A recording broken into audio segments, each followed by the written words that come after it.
Mitch might think that the sex scene in Final Fantasy 16 is bad, but everyone that plays Honkai knows that the new character is good, you know? Why do you hate love, Mitch? Excuse me, I want to just defend myself here. I never had a problem with the sex scene in Final Fantasy. I just wanted to know more about it. It was Adam who had the problem with it. Adam was just sitting here quietly not saying anything. I'm just like, someone's my scapegoat, and I really like it. SIFTER.com.au. G'day and welcome to Drop Rate by Sifter. Drop Rate is Sifter's review podcast packed with thoughts and feelings about the newest video games. I'm Chris Button, and today there are a lot of feelings, in fact, as we recap some of the best and our favourite games of 2023. The whole Sifter crew is here. Adam Christou, good to see you. Hey, hey. Courtney Borrett. Howdy. Mitch Lowe. Thanks for having me. Fiona Bartholomaeus. Hello. Kyle Pauletto. Thank you so much. Happy to be here. And, of course, our executive producer, Gianni D. Giovanni. Hello. Very excited to talk about all the games we played this year. Sit down for a chat with your pals in video games. You're listening to SIFTER.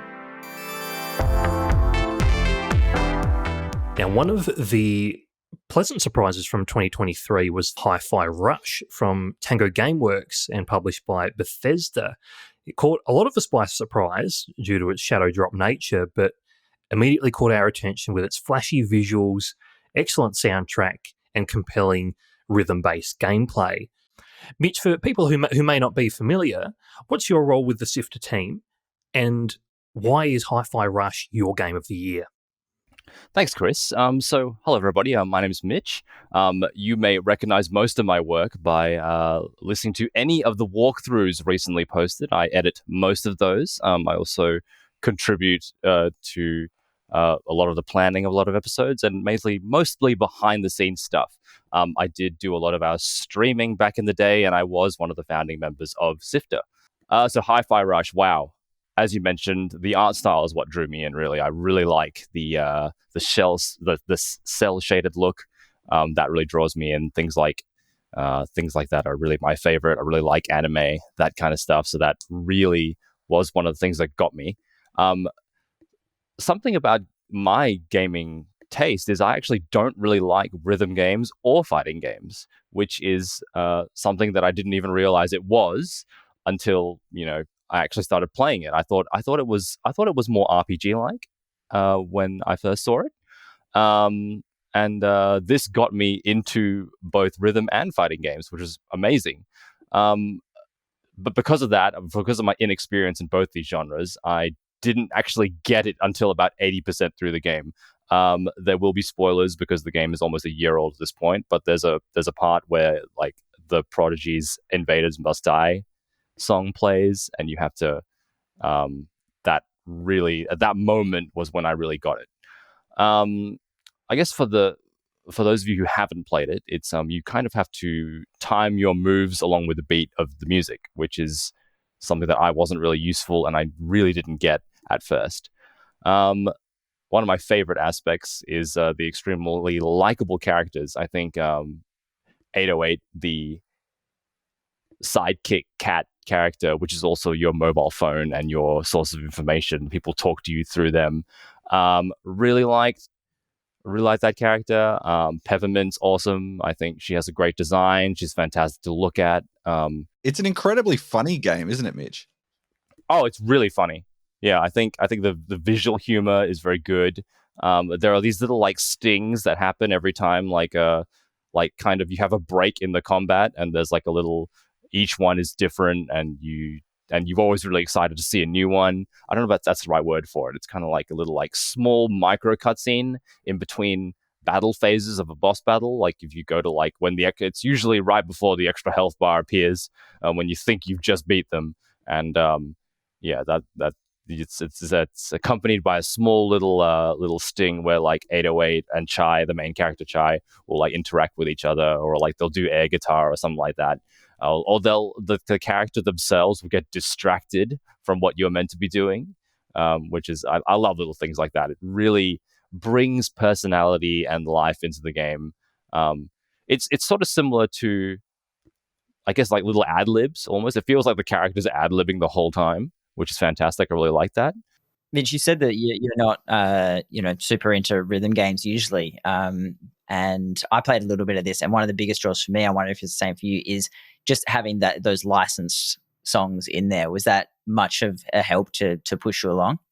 I think one of the pivotal moments was a licensed song, the Invaders Must Die moment. And that was I really got it at that point. So yeah, I think the licensed music really helped. But that being said, if you're a streamer, there is a streamer mode, and the original soundtrack is very good as well. It accompanies the licensed stuff perfectly. It's very similar to those Guardians of the Galaxy movies, where like those soundtracks are existing soundtracks and licensed music, but they feel like they were made for the media that they've been put in, and the original music definitely accompanies it. Would recommend. This was one of my honourable mentions for Games of the Year, specifically because Tango Gameworks, who I've actually played a few of their other games before, are normally like a horror, very spooky, like Japanese development studio. And this really kind of came out of nowhere. I don't think, it may have dropped off everyone's radar because there was an Xbox event and it was out and it was on Game Pass and immediately it was available. And I think this is one of the things that was super duper surprising about it because, there was no lead up at all. No one knew about this game before it was available. And then everyone kind of jumped in at the same time. And it really reminded me of that moment when during the pandemic, everyone was playing Animal Crossing all at the same time, and everyone was kind of all playing this game at the same time as well in a really cool way. I loved it. It's just like incredibly fun combat. It's some of those moments with the music comes in exactly like you was saying with Guardians of the Galaxy. It's these incredible, very exciting moments that come perfectly with the song. That Invaders Must Die section is incredible, and there's actually a really good section not that long after that where you're firing a huge cannon and a bunch of other bits and pieces, or maybe it's just beforehand, and that's really, really good as well. It's just great. It's really fun. It's short. The characters are all super duper likable. There's a nice cast of characters, and just incredibly funny game. So if you're looking for something to spend a weekend on, or have a bunch of people over at your house to play through, I would highly recommend Hi-Fi Rush. Definitely waiting for a number 2. We'll take a number 2 any day. If we could play as Peppermint, that would be amazing. I see a lot of people on social media being like, hey, in the second one, can we be Peppermint for at least a little bit? And there is a short section at the end of the game where you get to play as 808 the cat briefly. Brilliant. More of that. Need a bit more of that. Mitch, I know you've got an honourable mention, which is a bit different to Hi-Fi Rush. Would you like to share what your honourable mention is? So, in apologies in advance to this game, it was my game of the year before I remembered that Hi-Fi Rush came out this year. It came out really early in this year. But my honorable mention is Lego 2K Drive. It is the Lego kart racer, which is essentially just a Lego vehicle building game with a very... the kart racer itself does nothing new. It's weapons. You hit them, you can shoot each other and whatever. But the vehicle building is everything I've wanted out of a Lego game for a while now. It's essentially Forza Horizon with a Lego building vehicle thing, which you can build pretty much anything you want. The box has you driving around in a giant chicken. I chose to use the Ocean Gate submarine as my vehicle of choice. Which has very well cemented my place in hell, and I will sit in that place very nicely. It'll be comfortable. The vehicles themselves, they essentially automatically morph from off-road mode, from road mode to I believe there is a water mode, like a boat mode, and the vehicle will automatically morph depending on which environment you hit, so you don't need to worry about that. In a special level of comedy, I made my Ocean Gate sub my off-road mode. So when I'm nowhere near water, the Ocean Gate sub is rolling around with big truck tires, which is great. And I made my actual car in the road mode. So fantastic, very fun game. It's sending me to hell. Well, thanks for that, Mitch. Who would have thought Lego 2K Drive to be such a vehicle, no pun intended, for such gallows humour? Join the Sifter community on Discord at sifter.com.au/Discord. One of the biggest releases for 2023 was The Legend of Zelda Tears of the Kingdom, the highly anticipated sequel to Breath of the Wild. one of the big questions heading into Tears of the Kingdom was that would the sequel hold up to the original? And it turns out that, according to you, Fiona and Kyle, the answer is a resounding yes. For those who may not be familiar with some of your work, Kyle, what's your role with the Sifter team, and why is Tears of the Kingdom your Game of the Year pick? Yeah, that's right, Chris. People who have been following us for a while probably would know me from hosting Walkthrough with Fiona is the regular lineup. But the last month I have had some time off, and the amazing Courtney has stepped in for me. So thanks so much, Courtney. Been doing a fantastic job. Fiona, could I please get you to introduce your role in the Sifter team and what your Game of the Year for 2023 is? Yeah, so I co-host Walkthrough alongside Kyle and now also Courtney. It's great to have Courtney on the team as well. I also did used to do some live streaming with Gianni and Mitch back in the day a little while ago, played lots of fun games. So I've been around doing bits and pieces, but my Game of the Year is Zelda Tears of the Kingdom. It's a sequel that I feel just really went above and beyond when it really didn't have to. I think people were so amped after Breath of the Wild that they could have released Breath of the Wild 2, essentially changing not much, just more of the same, and it probably still would have been close to the top of my list. But it just did everything you want a sequel to do. It offered up more of an experience that I loved in the first one, and then built on it, but in ways I couldn't have imagined, and on a scale that really shocked me. And before even getting into the actual game, I think one of the best parts about this release as a whole is something Nintendo has been, particularly with the Zelda series lately, has gotten really good at, and that's not giving too much away in the lead up.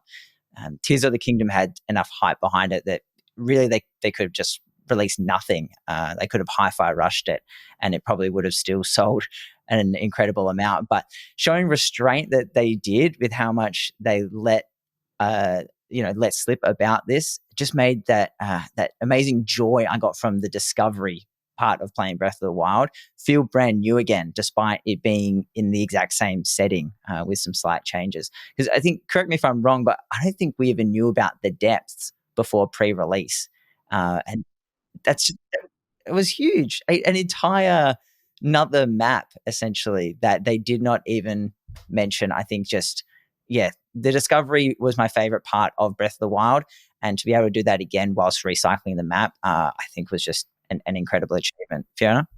I absolutely agree with everything you've said. Going into this, I just expected, it'll be the same map. They've got everything all there. The foundations are there, which just have a slightly different story.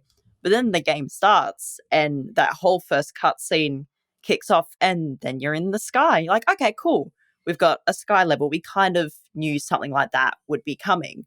And then you were saying the depths. You fall down one of those abyss for the first time and you land there. You're like, oh, this is not what I was expecting at all. And those horns hit as you fall for the first time. You get that. Oh, yes. Oh, what a feeling. Yeah. So good. And the first time you jump off one of the islands, you just get to glide and fly. Like this, just the scale of this game is something that I was absolutely not expecting.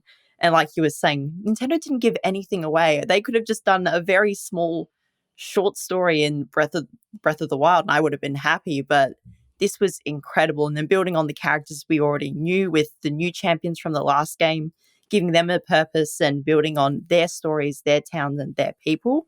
I just had so much fun with this, and the new powers as well. Yeah, absolutely. I thought they built on everything so well. It wasn't just the addition of the extra levels of the sky and of the depths, but even the variety of enemies and just things to do. I did find myself towards the end of Breath of the Wild feeling a little bit empty, maybe a little bit repetitive.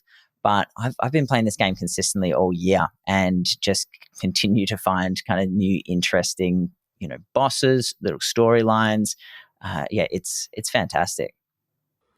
And Gianni, I know you've played a fair chunk of Tears of the Kingdom as well. I imagine a lot of this aligns with your experience as well. Yeah, I like 250 hours of Tears of the Kingdom. What I spent a lot of time doing, and I'm really curious if you two played like this as well, is I just spent ages building incredible machines, because that's one aspect of it that, really is a huge departure from Breath of the Wild. Much of it, even the exploring of the different areas and going through these things, like that, the foundation of that is in Breath of the Wild. But being able to connect and build things together and, manipulate the way that you move through the environment. There's new powers where you can just like slip through through rocks or whatever it ends up being.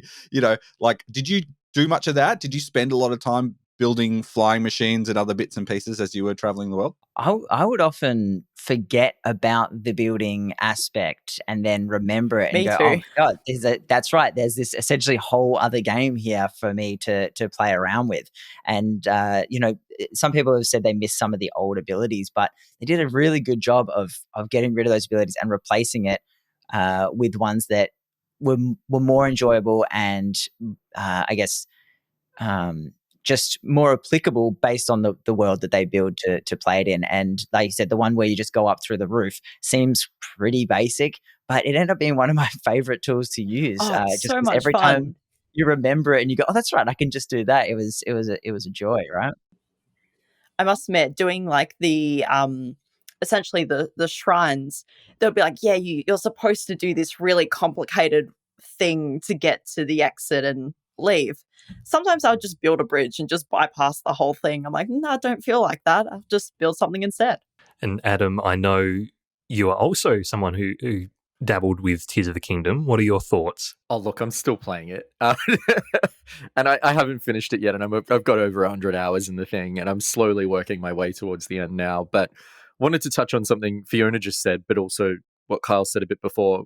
First with like puzzle breaking, the sense of reward in solving something in a way that you're not meant to solve it in this game feels so gratifying and so good. There was one particular puzzle that I did yesterday where you're in this giant circular sphere and there is like a small version of it in the middle of the sphere, and you can grab that and move it around, which allows you to rotate the sphere that you're inside so that you can line up a hole so that you can find a way to catapult out a crystal out onto another floating island so that you can turn it into a shrine. And I realized that, yes, I could do that, but I could also just line up the hole and then use my Ultra Hand ability to pick up the crystal and move it as far over to where it needed to go as possible, then bring it back, then go over to the other side, rewind time on the crystal and grab it from midair and pull it over without doing the entire puzzle. That just made me feel extremely smart, but also terrible at the same time. And it's such a wonderful thing. And I think it really ties into the overall goal of this game, which is discovery. And outside of discovery of like what is an interesting landmark on the horizon, but discovery of like broadening your own knowledge and of like what are the tools that I have to play with. Like Ascend, as we've talked already, is the power that allows you to jump up into the sky and go through a ceiling above you, but you can ascend through the giant stone golem talus monsters that you fight so that you can pop on top of their heads and hit their weak spot. You can use Ascend to break so many puzzles and platforming problems in this game. You can use a combination of rewinding time and Ultra Hand to create elevators and platforms that go up and down so that you can reach areas. And then the building mechanics all come into the fore as well. And it's sort of like the toolbox of discovery of what I can achieve with what's being given to me feels just as palpable as the discovery of what is over the hill. And I think this is the first time that a Zelda game has managed to marry the sense of discovery of like its toolkit and its box of toys that you can play with the world that is intoxicating to go through as well. And I haven't thought of many games that have had this sort of like toolbox approach or sandbox approach to like what you can do in their environment feel like the environmental discovery is as good as the tools and working out how you can break everything in the game. And that I think is a huge achievement. And Mitch, did you also happen to recreate the Ocean Gate submarine in Tears of the Kingdom as well? Yes, I saw it on Twitter and I was about to mention it. But I really do like the ability. There is no length that a Zelda Breath of the Wild player will not go to brute force a solution, which I love. And I don't know. I just wanted to, speaking of building things in that game, what was everybody's favorite thing that you saw on Twitter or like built? Because I saw like the Scorpion tank from Halo in Breath of the Wild, and somebody used an ability to not really use it to defeat an enemy, but throw it at an enemy and eliminate it that way. And I thought that was really good. Any great creations that anybody else saw on the internet or that you did? I saw a good one. I'm not that good with creating things besides like attaching crystals to the gliders and shooting it off because I'm too tired to carry them myself. But I saw great ones where people would basically make a metal box with either lasers or fires and then drop the enemies in it or put it on top of the enemies and just completely roast them, or doing it to all the Koroks and unfortunately crucifying them on a rock or throwing them in off a cliff and stuff like that. Very fun. Yeah, well, essentially turned out to be like really elaborate, brutal saw traps, essentially, that people made using lasers or spike walls, things like that were fantastic. Courtney, I know you didn't play Tears of the Kingdom as such, but I know you are an enjoyer of memes, like myself. What was some of the things you saw of Tears of the Kingdom? There is one video that I still continue to like watch. I have it saved on Twitter that I just go back and watch sometimes. It's of Link like falling on his stomach, and it zooms in on his crotch, and he just has these massive testicles, like huge balls, and they're just I think I know what you're talking about. Oh my, they're just like bouncing around. It's like he's got tits between his legs, and it's just the best.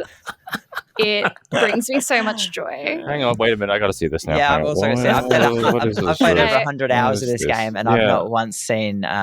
It's so good. Link's. Apparently, the explanation is it's not, Link doesn't have huge balls, unfortunately. Instead, it's the rendering of like his stomach apparently makes it look like he's got huge bouncy balls. So, computer, show me Link's stomach. You can find that one in the show notes. Yeah. Show me Link's big balls. I googled Link's huge bouncy balls. Don't do that.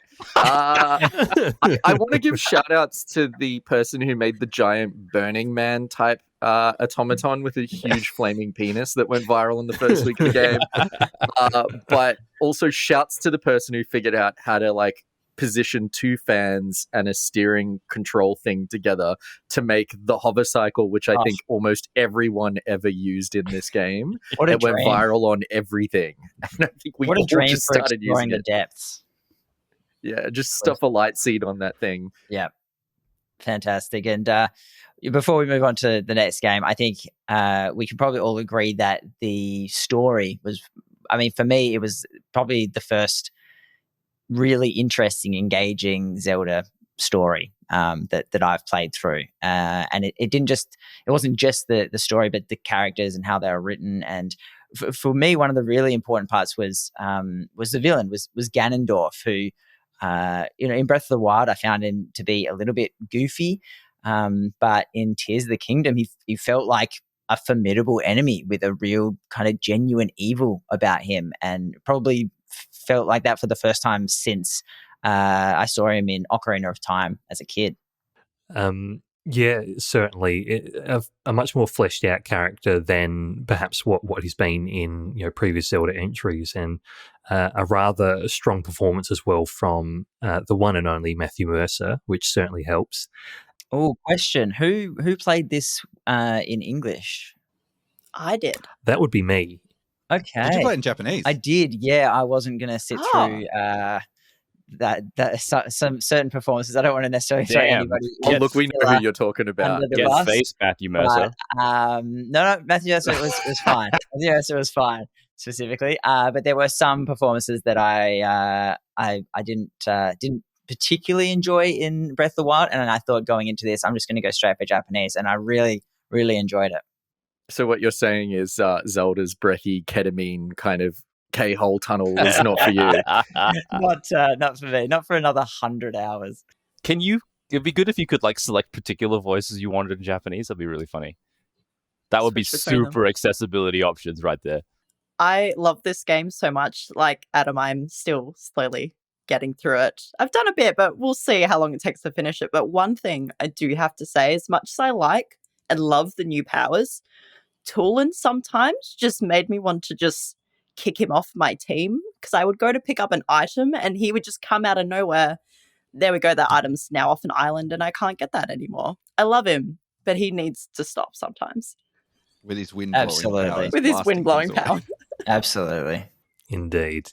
And Fiona, sticking with you for a moment, I know one of your honourable mentions for 2023, and we spoke about this on a recent episode of Drop Rate, was Marvel's Spider-Man 2, which another very good AAA game from this year. What was it that you enjoyed about Spider-Man 2? I loved this game. Like, the story for both Peter and Miles were both really, really interesting, but I just liked the fact that you could play them both together, but they were still very different in terms of their stories, but also their powers and skill sets. I must admit, I probably did spend a little bit more time with Miles until Peter got Venom, but it was such a fun game, and being able to swing through the city and then have it expanded and being able to fly, I just went above and beyond what I was expecting. It was so much fun. Kyle, I know you also had an honourable mention of your own, a game that so I did see a few people talking about as well, a game called Cocoon. Could you please tell me about your time with that game?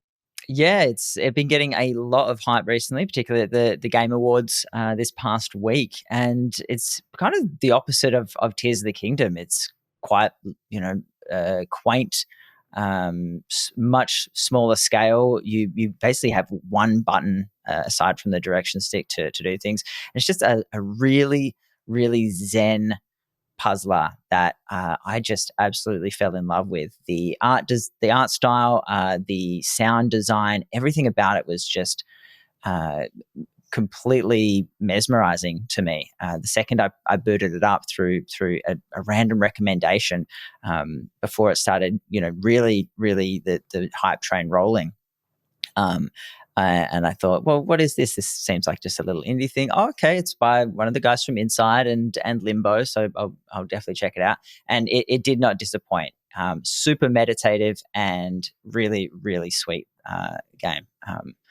Definitely worth checking out, anyone who's into that kind of Zen puzzler style game. You're listening to Drop Rate. by Sifter. Visit us on sifter.com.au. Now, moving on to Adam Christou. You've joined me on a few drop rates this year, but I'd love for you to share your role within the Sifter team and what your game for 2023 is. Yeah, hi. I guess I do reviews. I play a lot of games. I do the occasional bit of light map as well, so I'll interview guests and stuff too. But for the most part, I play the really long-winded RPGs and write reviews about them on our website. And go, why did I pick another 60-hour game to review? What am I doing to myself? Why do I hate me? That's a bit of me in a nutshell. Fantastic. And your game of 2023 recently won a very big award. So please tell me all about it.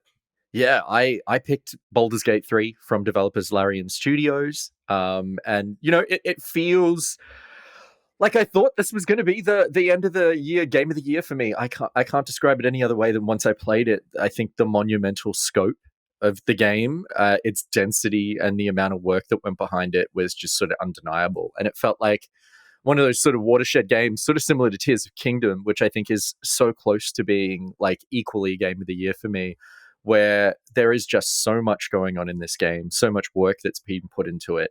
And you can also feel like the reverberations of what this game has achieved are going to go on to kind of reshape how people think about what games could be over the next decade. Sort of reminds me a bit similar to when Breath of the Wild first came out, or when The Witcher 3 came out, and suddenly we had a huge shift in how games were being designed. And then we got a lot of Breath of the Wild clones, or the entire Assassin's Creed franchise morphed into something that felt like very influenced by The Witcher 3 and became more of an RPG. So I'm sort of wondering, like, what are the reverberations of Baldur's Gate 3 as a monumental achievement in games, but also it's a really good game as well. And I think that's why it's my pick too. I'm fascinated by a game that manages to cultivate a huge fandom and fan base. And I think this is one of those games that has really cut through this year and become like the fan favorite for a lot of people. Being at PAX this year, there were so many Shadow Hearts, so many Lazels and Astarians walking around. These are characters that I think will live on in the memory of video game characters as some of the greats for the next decade or so. I think the way that this game approaches the genre of CRPG, which is, kind of a bit of a neckbeardy, dorky video game genre.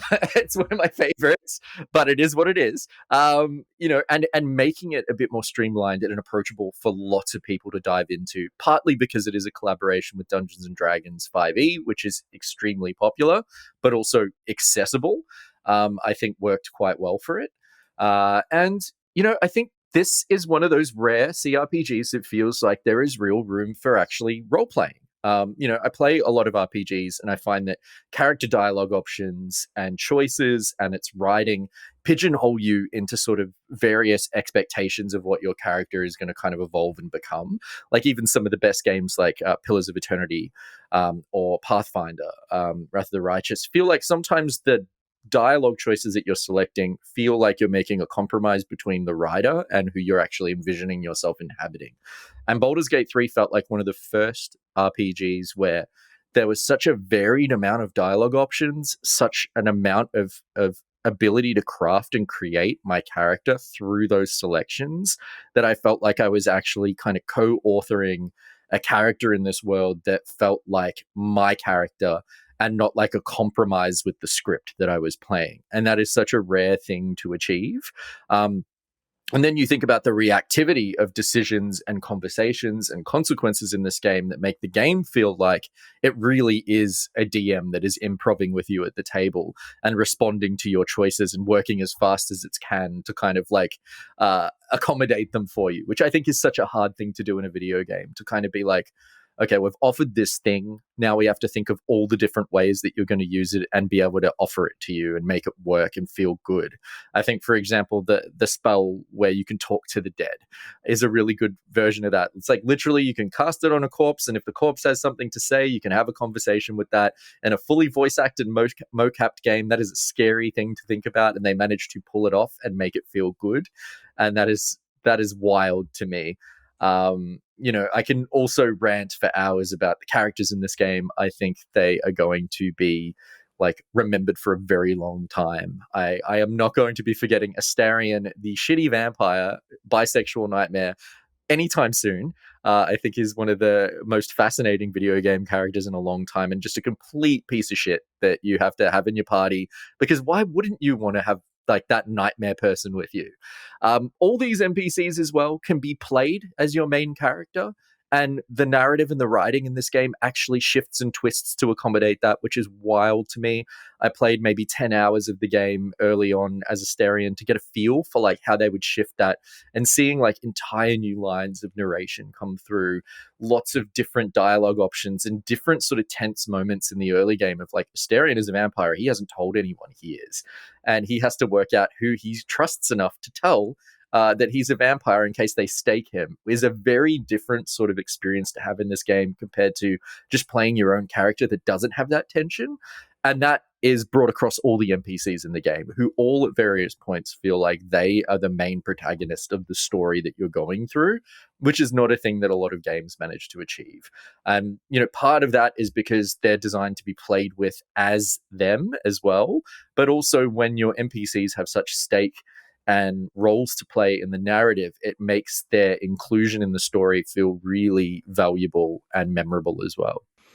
And Courtney, could you share a little bit about your experience with Baldur's Gate 3 as well? So I actually didn't play Baldur's Gate 3, but I had a friend group full of people that did, and all of my experience like with the game was kind of vicariously through them, and it was really funny. And Adam, I just want to know, who did you romance? Oh, who did I romance? So I have two characters. How long do you have, Courtney? Yeah, How long do you have? a great question. So Adam's going to love I have been this. playing two like campaigns of Baldur's Gate 3. The one that I finished was with my goody ranger, who was a ranger knight and fell in love with Will and did the old trad fantasy romance. Will is very, like, he's a handsome debonair hero. He wants to dance with you. He wants to wait till marriage. I made a huge mistake when I played my orc character, who was a vengeance paladin that was also I was playing the sort of the Dark Urge background, which kind of makes him have serial killer thoughts that he doesn't want. I decided to romance Asterion and was not disappointed. So yeah, there's a lot of great options here for people that want to do romance in video games. There's sex scenes, they're silly, they're fun. An intimacy coordinator was hired for them, so they actually feel quite good and not gross and weird like a lot of other games. Yes, I'm saying that about the game that marketed itself with the bear sex scene, but what can you say? I just feel like this game and its interactions with those characters, even if you're not romancing them, they are such wonderful companions to have along with you that you feel sad when this game's runtime comes to an end. You don't want to leave the adventure like on an end. It's like, please keep going forever, game. This game sets the bar for horniness at a level unmatched by anything else for a really long time. And I think it'll be really interesting, as you said, when it's one of these games where so much of this, they could pick one part of Baldur's Gate 3 and make a Baldur's Gate 3-like, but out of many different aspects of that. I'd be really curious to see the split in the road where before Baldur's Gate 3 happened and then now afterwards. It'd be really curious to see, like, in a couple of years' time, where the games industry goes, especially because it was been, one, so critically loved, and two, so loved by players all around the world who can literally create whatever they want to do. So, I often think about games of the years as ones but there's a time before and then there's a time afterwards, and I reckon Baldur's Gate 3 is going to be one of those. Do you think that, and Gianni as well, but as part of that, what we see moving forward is going to be that leaning into the stripped down mechanics of D&D and of role playing? We've had just decades now of RPGs, particularly fantasy RPGs, trying to hide those, essentially hide those dice rolls behind some kind of other mechanic and make it all in the background. Whereas, correct me if I'm wrong, Baldur's Gate just puts that straight up and is honest about it. Do you think that's something we'll see going forward? Yeah, I think that's what worked for this game a lot. And I think it also worked really well for Disco Elysium, which did a similar thing with its like speech checks and dialogue checks in that game where you could see what was happening. And a lot of the fun of Baldur's Gate is like going, all right, I'm gonna go up to that guard in town and I'm gonna intimidate them. And then you press it and you realize you have to get a 25 and intimidate and your character sucks.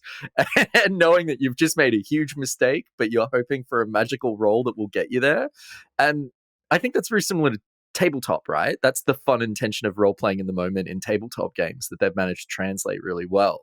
And I think what's gone really well here as well is I think a lot about Tears of the Kingdom when I play this game, when we talked a bit before about the discovery and the joy of having a toolbox of things and what you can achieve with that toolbox and how you can break the game. And this is something that Larian's been doing for years, most famously with Divinity Original Sin 2, where a speed run of that RPG involved stacking as much heavy objects in a chest as you could, then using telekinesis to drop the chest on enemies for massive amounts of damage, killing them in one hit. And Baldur's Gate 3 allows that sort of level of like puzzle breaking and problem solving in an environmental sense as well. Got a really hard boss that you don't like? Is there a cliff nearby that you can punt them off? Try and give it a shot. It might be really hard to do, but if you pull it off, great. Maybe you want to stealth into the enemy base and just start dropping explosive barrels everywhere and then set them all off in a chain reaction. I saw a wonderful video on Twitter the other day where someone set up a globe of invulnerability spell, put their whole party in it, and it filled like one of the hardest bosses in the game's like encounter room with explosive barrels and just started the fight by exploding them. The computer nearly melted from the amount of explosion damage going on, but the characters were all safe under this bubble and the fight was over in one hit. So if you want to kind of do that weird shenanigan-y sort of like break the game, have fun thing, there's a room for that in this as well, which I think is like one of the big successes of Tears of the Kingdom as well. So that like sense of discovery and like breaking things and puzzle solving, I think is one of the doors that have allowed this game to like open up to so many other people. I think the other part of that is the way that it writes these characters so beautifully, the performances of them, and how that's lent itself to a fan base that I think has been really hungering for a video game to give them characters that they can like interplay with and have reactions with in a way that doesn't feel like, say, I'm playing a Sony big budget AAA game where there is a narrative and a story. I'm gonna watch Kratos' story here. Whereas in Baldur's Gate 3, it's like, okay, I'm gonna watch Lae'zel's story, but I'm also gonna like interact with it and be a big player in her particular story and have a rich relationship with her, with my main character, that I don't get in other games. And we probably haven't had to a degree since maybe the golden era of BioWare games. And even then, those feel like shallow puddles compared to what this game achieves. And looking at some of your honourable mentions as well, Adam, it looks like there's a few that embody similar sort of themes and that sort of thing, but also some games that divert from that as well. Could you please share your honourable mentions for 2023? Yeah, I'll zoom through them because there's quite a few. And there's one that we're going to talk about in more detail later. But Tears of the Kingdom is there. We've already spoken about that one.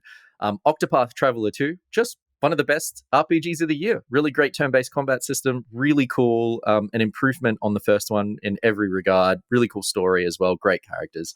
Not much more to say about that. Jusant, the rock climbing game from Don't Nod. I got into this one really late, like this week. Is when I started playing it, and it's just remarkable. The controls and systems for rock climbing in that game, plus its beautiful story and environmental storytelling, is wonderful. Super Mario Wonder, probably the best Mario game in years that's 2D.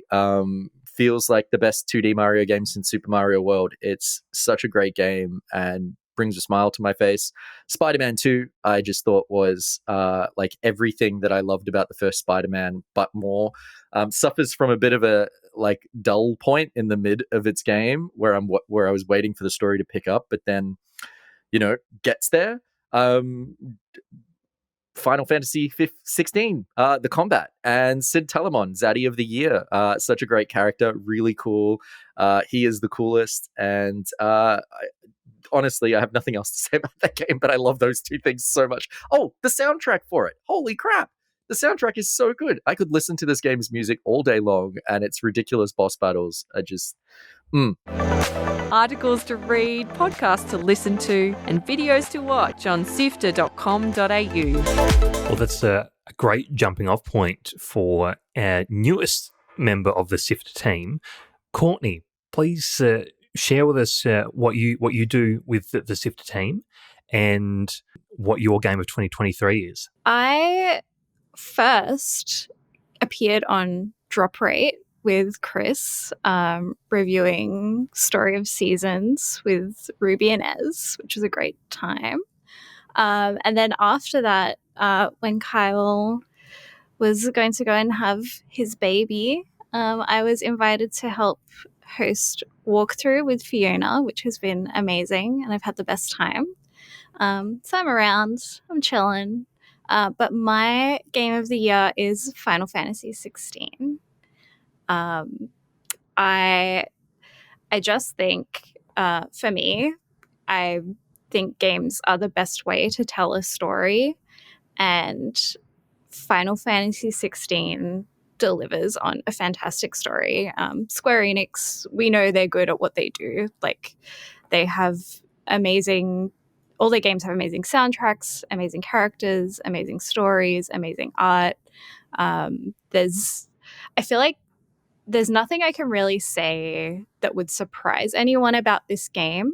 And I think it's a very, for me, like a very personal game. Like, at first, I thought I wouldn't like it. I'm a huge fan of turn-based combat games. And obviously this game is not that.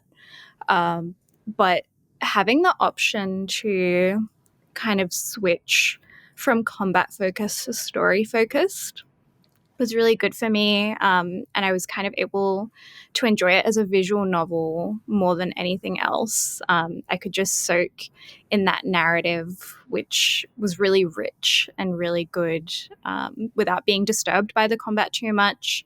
In saying that, though, like Adam mentioned, the combat was really, really good. Surprisingly, like both the story and cinematic combat and just the kind of general combat where you're fighting mobs, you know, walking up to them as Clive and like punching them with your like fire claw and like doing the nothing personnel kid as you like teleport behind them to like kick them in the head was just like very satisfying. And in saying that, the cinematic like boss fights just had this immense sense of scale and just felt so real and so tactile. And I really, really loved it. And accompanied with that music, the soundtrack, every time my fiance and I were playing it, every single time we went into combat, I was like, man, the music's so good, hey?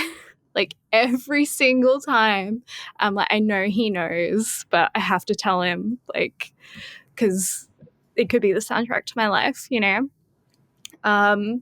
My big thing with this, obviously the story and the characters. The characters are so well written. Like every single character is beautifully written. And I'm a big sucker for romance, so the romance aspect of it was my favorite and I really liked it. I know there are some people in here who thought that the beach scene was weird. I thought it was beautiful and I cried. So Who thought the beach scene was weird? Call them out. Shame them. Name and shame. Tell us more about the beach scene. how about you tell us, Mitch?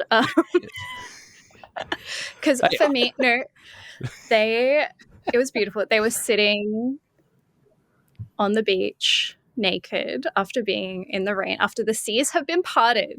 Okay. And the seas have been parted. They're all very wet. And Clive is sitting on the beach, and back to back. Oh my God. And there's a fire. And it's just, it sets the mood so well. And you know they're in love already, but they don't know they're in love. Mitch, just don't make me do it. Nothing says erotic to me and sensual and romance like being damp, miserable, having nearly drowned, and being surrounded by sand, getting into all my crevices. And sitting back I to give back. mad props to the two main protagonists of Final Fantasy 16 for, that scene was wild. My partner came home from work and walked in the front door while that scene was playing, which is like the curse that I think everyone who plays a video game has, which is like you get the weird romantic sex scene happen when someone walks in the room. What an achievement. I thought it was so tasteful though, because it's like, it's Clive and Jill, and like Clive has like rippling muscles and Jill is so like soft and delicate, and like you don't see anything, but like it's the conversation they have, it's very, very intimate. I really like it. I think it's really nicely done. It's better than f***ing a bear in Baldur's Gate 3. I love that juxtaposition of like soft and beautiful and nice, and they love each other compared to you can f*** a bear. Look, I'm just going to say that Final Fantasy 16 gave me one of the best scenes of this year, which was Sid chaining up the naked protagonist of this game. Clive is in a basement chained up naked for some reason, and Sid is just smoking a cigarette, staring at him and being like, "You're not my type." And then I think that single sequence launched 1,000 fan fictions. Is this what Final Fantasy will read them all. Sorry, I've not played any Final Fantasy, and it all seems impenetrable at this stage. Is this what Final Fantasy is? Oh yeah. Yeah, this is, every game has that moment that you're like, yep, thank you, Square. But the other thing that I really respect this game for is it's not afraid to kill off its characters. Square are really good at bringing you into this world with their characters and then just snuffing out their lives just so nonchalantly, and it's so impactful. The way they do it is amazing. because you get to know them so well, and you're clawing at your television screen like, bring him back now, please. And I'm there sobbing and my eyes are really puffy and it's 2 a.m. and I have work tomorrow, and I just think that's really beautiful. Yeah, those are my thoughts on Final Fantasy 16. And some of your honourable mentions, there's a bit of shared DNA in terms of there's a real role-playing tilt to what you've really enjoyed this year. So tell us a bit about what made your honourable mention list. I want to start with Honkai Star Rail. It won Apple's Mobile Game of the Year. Deserved. I don't know how Hoyoverse do it, but they make such polished games that run on every platform so smoothly, and it feels like I play Honkai Star Rail on my mobile. Amelia Gotcha Bucks. I play it on my mobile and it just runs beautifully. Like, my phone can handle it, and then I recently installed it on my PlayStation and it's like the exact same. It's gorgeous, and all the characters are really big now, which is really cool. I like big characters. But yeah, having a live service game for me is like super important because I watch so much anime, so I don't have as much time to play through story games. So I really like that it's live service, but it gives me the same experience as if I were playing a story game. Courtney, you got to tell us more about that, because just about everyone else, I feel like, says, oh, it's a live service. No, that's not for me. But you seem to be the live service, hero, the champion of live service. I'm a slut for live service games.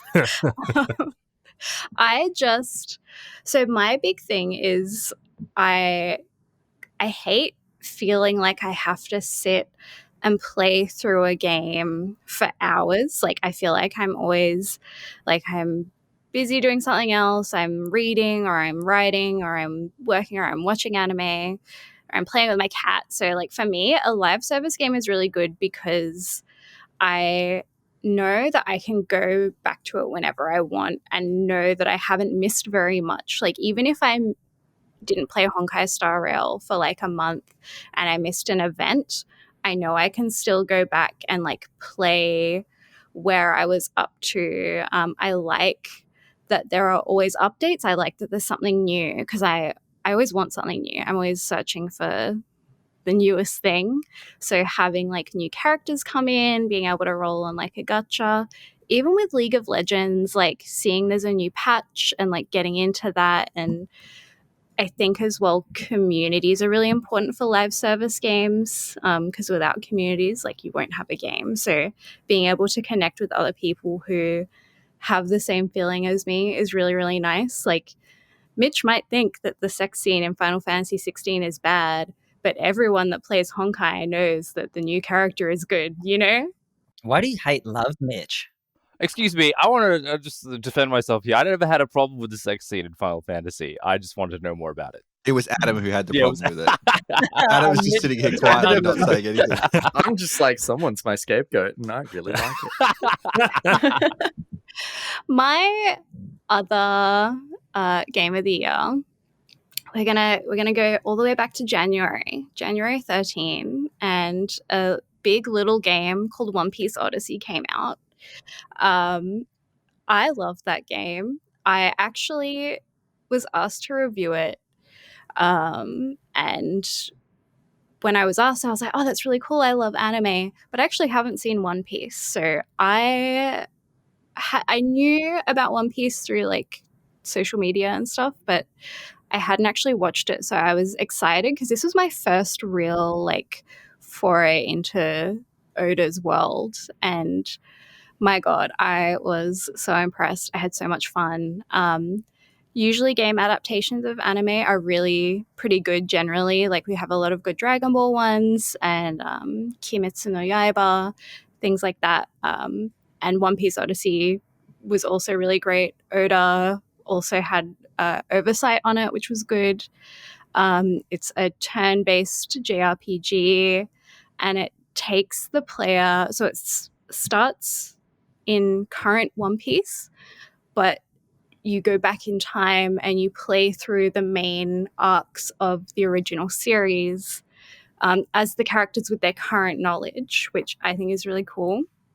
And yeah, I started watching One Piece because I enjoyed this game so much and I enjoyed the stories, and it was so unapologetically itself, which I loved. I love when a game is like, this is what the game is and you're going to play it and you're going to like it. And I'm like, yes, sir. Yeah, I wanted to say I'm so glad that this is on your list because it's been on my wish list all year long. And I think the reason I was hesitating playing it is because I have no like background with One Piece whatsoever, but it looks so good. The art style is gorgeous. The animations in this game have so much style. The combat system, it looks like, you know, when people rave about how great the Persona series is for feeling like it imbues everything with personality, I looked at a couple of videos of this game when it came out and was like, holy crap. Every single thing has such a flourish in One Piece Odyssey. Hearing you say that I can basically go in blind has me super excited. And I think this is going to be one of those games that I play over the rest of the summer break, maybe. Please do. It's honestly fantastic. And even if you don't like watch One Piece after it, you understand the story just from the game. It's so good. I think that's the great sign of a really good adaptation, isn't it? Like, you can go in blind. That's really great. I love that. Sit down for a chat with your pals in video games. You're listening to Sifter. I'm going to throw to our dear leader, Gianni Di Giovanni, executive producer of Sifter. Tell us a little bit about what you do at Sifter, Gianni, and your sort of local. We like to claim this country as local for us when they succeed, but share with us your game of the year as well, please. So I think it's probably fair to say I do a little bit of everything at Sifter. I do editing and scripting and planning and all of that sort of stuff. A lot of the publishing stuff goes on the website is stuff that I do. So, you know, kind of my main thing is to try and, you know, be the good backup to all the rest of the great Sifter team to make cool and interesting stuff and well-considered games coverage. So my game of the year, we maybe will do a Russell Crowe on this one here and claim it, even though, hey, look, my family's from New Zealand, actually, so I'm actually going to claim it a little bit as a bonus for me, is Dredge by Black Salt Games. It is a really moody, really fascinating fishing game. And, you know, if you describe it as a fishing game, people go, hang on, how can that be a game of the year? But what it does so well is it really intertwines these quite simple mechanics. And in terms of a lot of games, we always talk about risk versus reward. And this is a game where the risk and reward is so clear, but you're always trying to push just a little bit further. And so much of that game is in your head.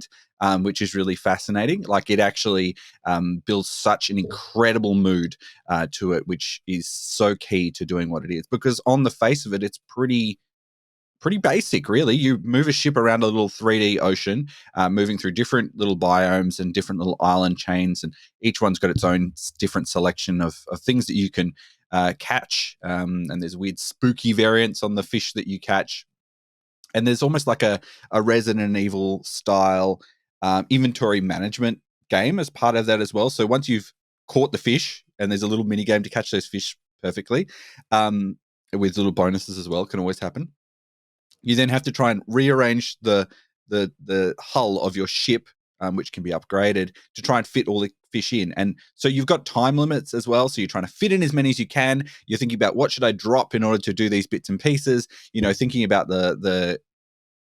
thinking about exactly how you will manage that, and can I get back somewhere to safely do it, or will there be threats that face me as I push into the more scary parts of the world? And, you know, have I pushed myself too far and now I'm going to face the consequences of it? It's just incredibly clever.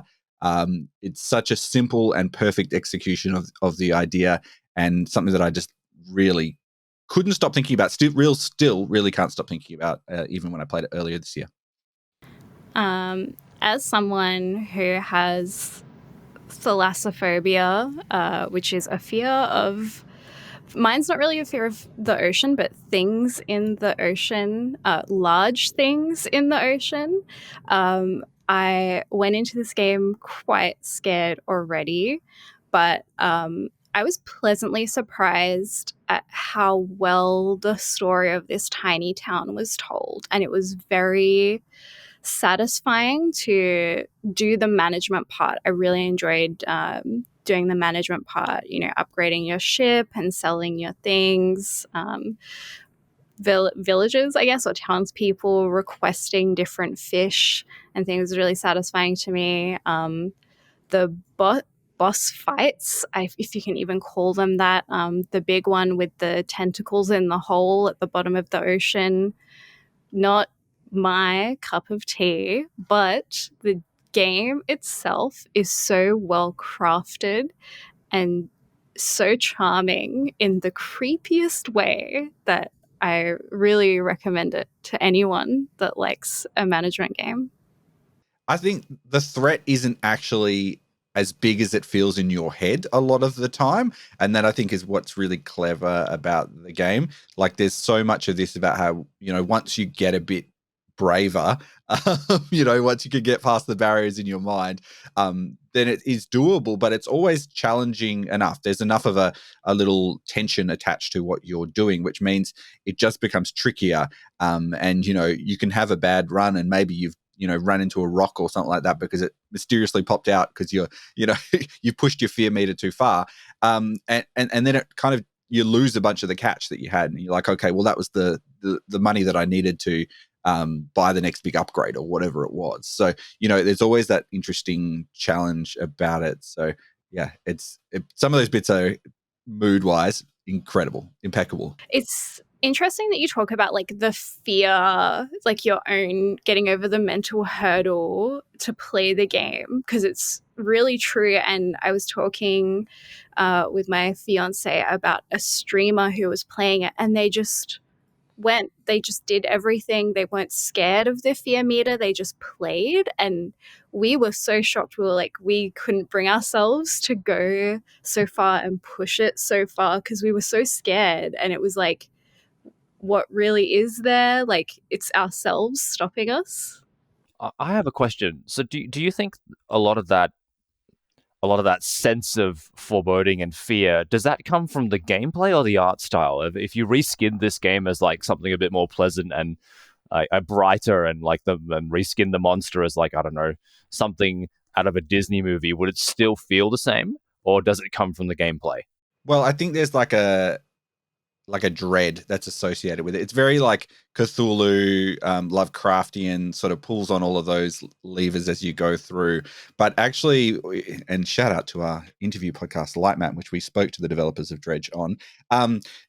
They actually say that there's so much of what they do in that is actually just to make you get inside your own head. Like, for example, you'll be going along and sometimes they'll just make a splash go off in like the periphery, like you won't be able to see it, but you hear it, or you'll see a little bit of splash out of the side of the screen, and it does nothing more than that. But at the wrong time, when you've pushed it a bit further and you're out in this spooky darkness and you can barely see, and your ship's fog lamp is flickering because of the whatever it is, like it's just incredible tone. Like it's so good. And yeah, there are a few things that will actually attack you a bit as that, but there's always like a tool set to avoid some of those as well. But they often have like quite long cooldowns, so you get to a point when you've got an ability which can scare away anything that comes to do it, and you're just like sitting there hovering over the button, and you're like, all right, I got to hold it. All right, now I'm gonna hit the button, and then it blasts away, and then you're like, okay, I've got about 20 seconds more to get back into the harbor, and then I'm safe. So yeah, it's an incredible vibe. Yeah, I think like a lot of the game, because kind of from the beginning that it's this Lovecraftian kind of horror space. And at the beginning you're sailing this tiny boat on this like beautiful sea and the sun is shining, and all you know is like tales of this island and the people on it. And I think it gives this sense of for me, it reminded me quite a lot of the horror of the Australian outback in a way, where it's this beautiful landscape and it's bright and there's nature, but what what's there, and what's there is whatever's in your head, and that's it. There's nothing more than that. And Gianni, along with Dredge, there are a couple of games that made your honourable mention list as well, both of which we've spoken about a fair bit already. So I'd love to hear more about your thoughts on what made your honourable mentions list. Yeah, Zelda Tears of the Kingdom, I was tossing up whether or not to put that as my game of the year. And ultimately what it came to is I thought that, so much of the joy of that game was still present in Breath of the Wild. As someone who went and actually played Breath of the Wild again all the way through before Tears of the Kingdom came out, maybe that was fresher in my mind than a lot of other people, but that's part of the reason why I was like, there is a lot of incredible stuff. They've really improved a lot of things, but I'd say like 80% of the joy of that game, which is the being able to break whatever you wanted to and muck around with all the different things, that was still present in Breath of the Wild. So that's an incredible thing. Very few games managed to do that, and they were able to do this twice on the Nintendo Switch, which is ancient now and looks incredible. And there's no loading screens like at all in this game. Like you just move, like you can jump from the sky into the depths in one clean move, and there's no problem at all. Like to do that on the Switch is actually massively impressive. So that's why it was on there, and I just loved building machines. Seeing the horrendous war crimes that people were committing, destroying the monsters of Hyrule was always really fascinating, and I always loved building different machines to try and solve things that really ticked the mechanical building part of my brain, which I really, really loved. And the other one for me, Hi-Fi Rush, and when we did mention that as well, like, again, very surprising, felt like not many other things this year that came out, was incredibly funny and very cool and just beautifully done, and just captured that feeling of, so many games say, oh, we want to be like, you're playing in a Saturday morning cartoon or whatever, but like this fully was a Saturday morning cartoon that you were a part of. And it was just done really cleverly. So that's definitely one of the ones that I enjoyed this year. But gosh, there was a lot of bloody good games this year, I tell you what. That there certainly were. Articles to read, podcasts to listen to, and videos to watch on sifter.com.au.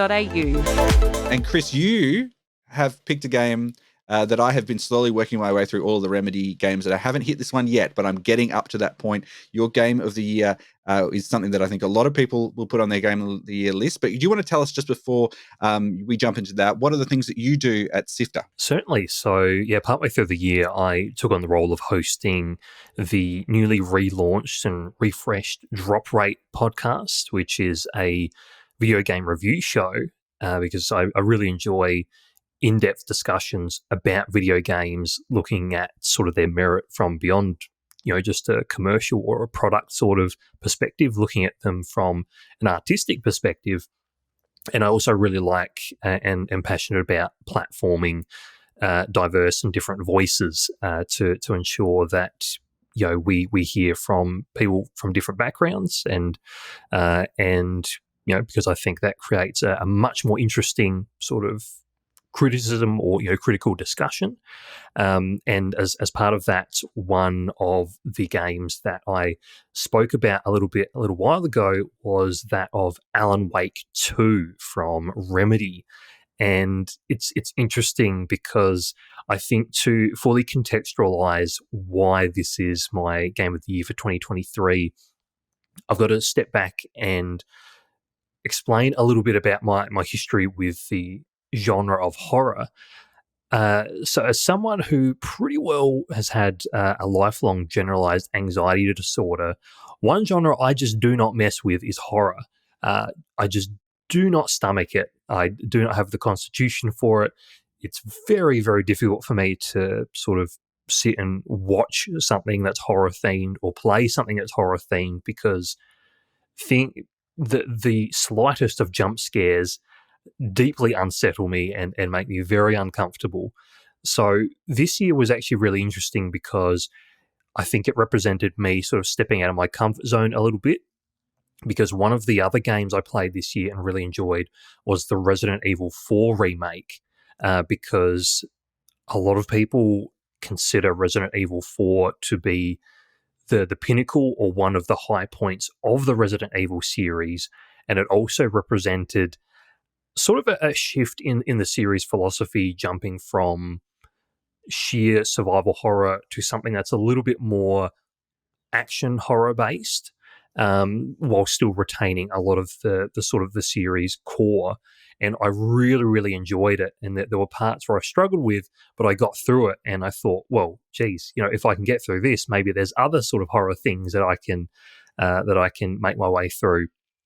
So Alan Wake 2 definitely entered my radar very, at a very, very sort of high anticipation levels, not because I had a great affinity for the first Alan Wake game, because I only played that several years after it had came out and thought, yeah, this was cool. A really interesting sort of mix of action, horror elements with a lot of what I've been told is, very Stephen King inspirations, which doesn't necessarily sort of translate to sort of my what I've read, because I haven't actually read any Stephen King.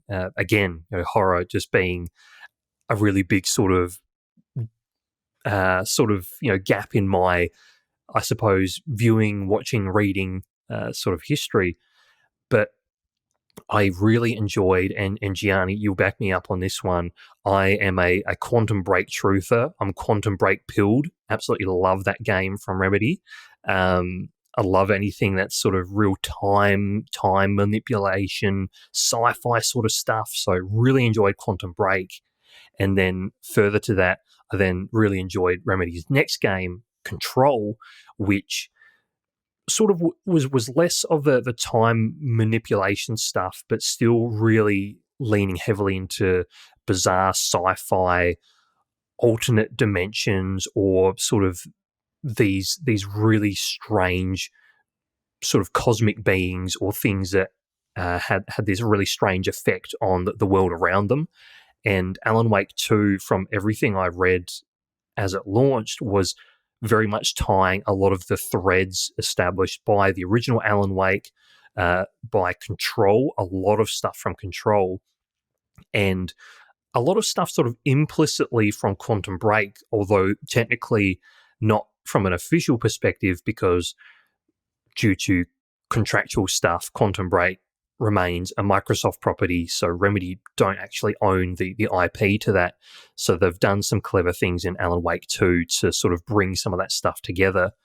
But the really interesting thing with Alan Wake 2 is that I think it does such a great job of bringing together a lot of these threads from previous games with this connected universe that Remedy is establishing and sort of putting into action. So there's a lot of metatextual narrative going on that not only brings together the events, the characters, and the lore from previous games, but it also breaks the fourth wall, not quite in a nod and a wink at a camera type of way, but in terms of the craft of writing, the craft of storytelling, and the craft of building a game, making films, and a lot of different creative mediums. And it uses a lot of mediums to do this as well, in terms of the way that Alan Wake 2 plays is very much as a sort of survival horror with psychological horror elements, where a lot of there's a lot of live action filmmaking interspersed with it to help tell this story as well, which I think is really, really interesting. And musical cutscenes as well, and all sorts of like strange live action television aspects of it. Adam, I know that you played a lot of this game as well, and one who's didn't particularly love the horror-y or survival-y sort of aspects of it. Tell me about your experiences with Oh, I love the horror. I actually for me, it was more the gameplay was a little bit clunky, so I dropped it down to story mode. But I know what I'm here for when I play a Remedy game, which is their story, and not so much the gameplay. So that's fine. I think for me, what I loved about it so much was, the first Alan Wake was clearly a love letter to Twin Peaks and Stephen King, and, had quirky townspeople. You had Cynthia Weaver, who was the lamp lady. She would always walk around town with a lamp and a lantern. Alan Wake 2, 13 years later, is almost responding in a lot of ways to where like television has gone since then. In some ways, like it feels like a meditation on Twin Peaks season 3, and where David Lynch went with Twin Peaks afterwards. It gets a lot more surreal, a lot more horror focused, and a lot more grim. But also, it's kind of got this touch of Scandi noir about it as well. It's like very like FBI investigating a murder. There's a cult. It feels like one of those like prestige, like European crime dramas at times as well, which is sort of really fascinating to me. But, you know, Remedy being a Finnish developer, Sam like being like a Finnish person, like there's so much like weird Nordic Scandi Finnish things going on in this game, and it's fun to see like the kind of Alpine American setting retranslated through the lens of like Finnish culture, and then all the links to the various things going on in the Remedy connected universe as well is just wonderful. Like Artie the janitor also being like one of Finland's most famed and accomplished actors in cinema there, just kind of playing this absolutely bizarre role in both this game and Control. And who he is as a character and what he represents is so fascinating to me. I still haven't kind of worked it out, and I don't want to work it out. I want to be taken along with the mystery of it, and there's so much to unpack here. The mechanics, the systems at play, the horror is like incredible. This is a game for headphones. There is a sequence midway through this game involving the lamp lady Cynthia Weaver. I don't want to spoil too much, but damn, was that some of the scariest stuff I've experienced in a game in a long time. What a phenomenal treat this was. I must admit, I do not know anything about Alan Wake, the first game or this game. So when it came out, I was like, oh yeah, it sounds very interesting. But then my brother-in-law sent me a clip from the game. I think it was specifically for the song Herald of Darkness, maybe. And he sent me that clip on YouTube of that whole sequence. I was like, what is this? This is amazing. And now it's on my list. And once I finish Breath of the Wild, hopefully, not Tears of the Kingdom, this year, definitely going to pick up that game. Just seeing just how they move from as a character with the performances in the background to the live acting and then straight back in. I didn't know what was happening, but I'm there for it and I can't wait to pick it up now. Amazing is indeed the appropriate response to that performance in the middle of Alan Wake. I think that's one of the things that I really like is that, yes, it's very heavily committed to its vision, and especially as Adam pointed out, a lot of this Finnish culture that's woven throughout the setting, but also there are moments where it's extremely camp and leans right into it. It's not afraid to just go for something. And I think its sheer commitment to the bit is what makes it land so strongly. And this musical section, which even if you're playing the game, I don't think anything, it sort of provides some context for what's going on, but there's still, not necessarily, an explicit explanation. Oh, this is why this is a musical.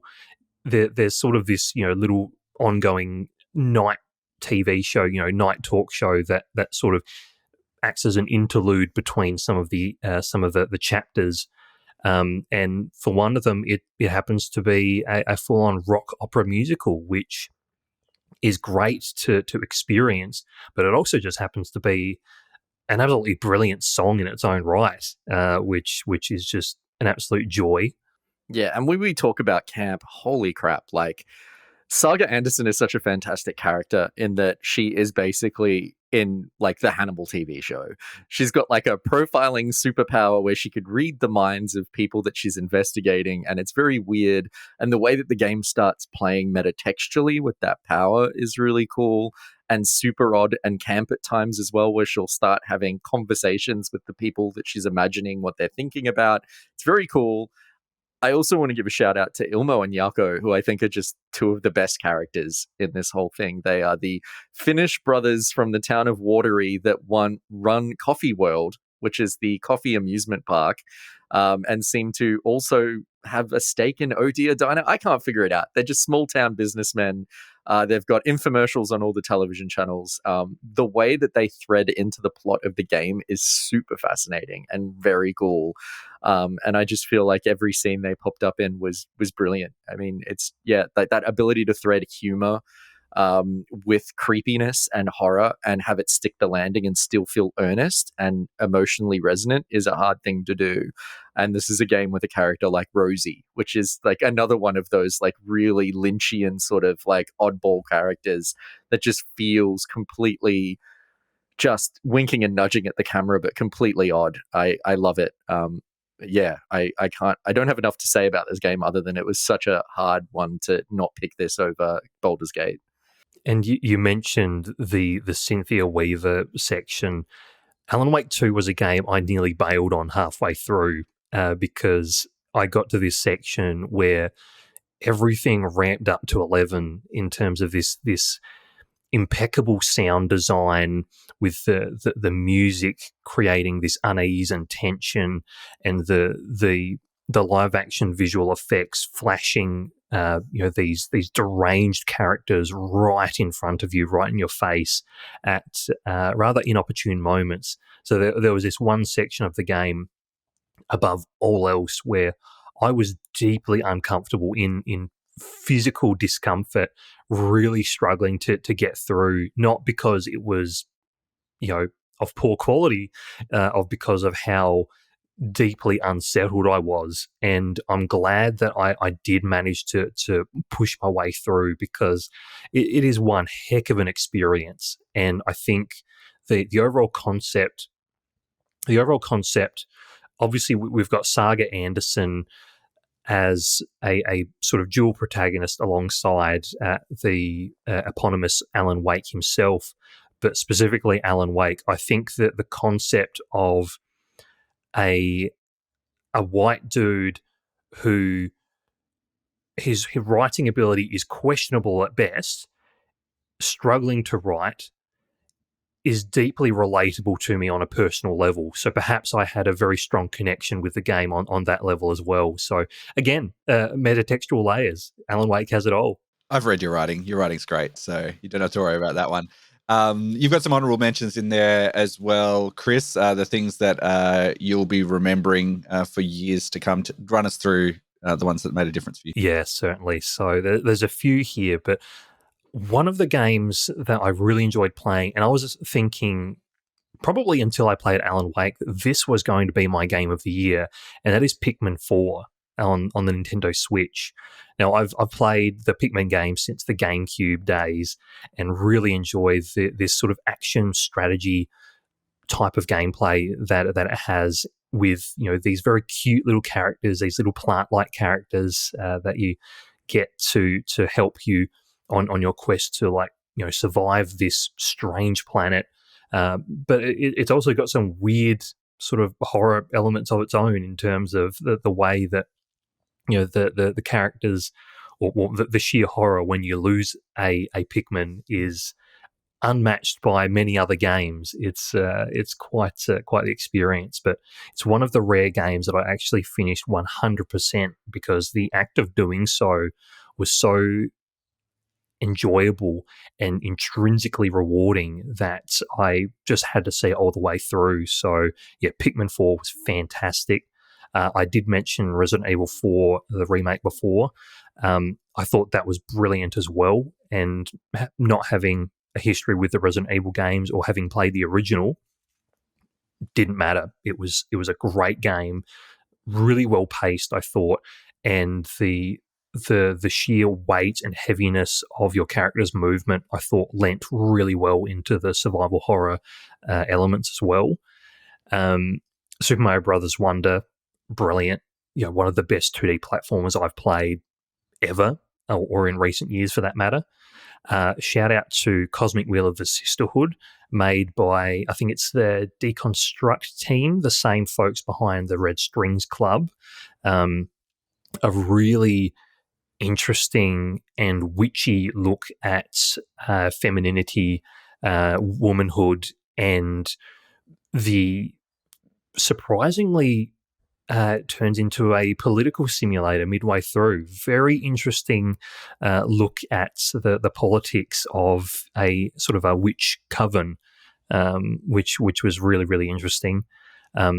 Venba, one of the best games of the year, looking at Southeast Asian culture, sort of immigrating to a Western country and trying to retain culture through food, and the sort of the family conflict that can arise between trying to hold your culture dear versus the next generation trying to be their own people or trying to sort of fit in with their sort of adopted country. And I thought that was really beautifully done.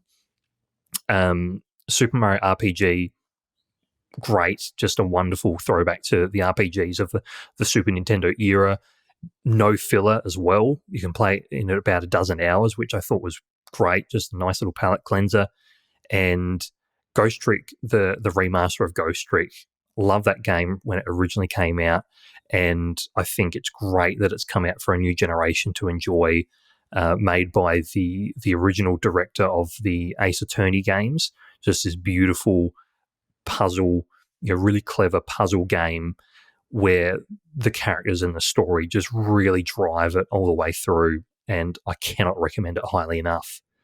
So yeah, that's pretty well a summary of my year in gaming. Good bloody year of games, I reckon. So many incredible ones. You could pick any of the ones that we've mentioned this year and have something awesome to play with. And because some of them are, from the beginning part of the year, you can probably get them on a good deal by the time that they come out now as well. So lots of really exciting things to check out. And such a good mix of AAA titles and indies as well, all like top of their game. The fact that we had Tears of the Kingdom, Spider-Man, all these massive, highly anticipated titles in one year, along with all these random indies that have come through as well. What a great year. Great year to be a gamer. Indeed. And so that sums up Sifter's picks of 2023 for Game of the Year. So we're curious to hear what you, the listener, think. Let us know in the comments on social media, or leave us a review on your podcast platform of choice to let us know what your favourite game of the year is and what you thought of the discussion. And we'll be sure to shout it out when we resume recording in the new year in 2024. This has been Drop Rate by Sifter, our video game review podcast. Thanks to Brian Fairbanks from Salty Dog Sounds for composing the theme music. Sifter is produced by me, Chris Button, Fiona Bartholomaeus, Kyle Pauletto, Courtney Borrett, Daniel Ang, and Adam Christou. Mitch Lowe is senior producer, and Gianni D. Giovanni is our executive producer. If you prefer games coverage in written form, head to sifter.com.au for articles, interviews, and more. And you can also search your podcast player for our interview show, Lightmap, and our news podcast, Walkthrough. Thank you very much for joining us. See you next time.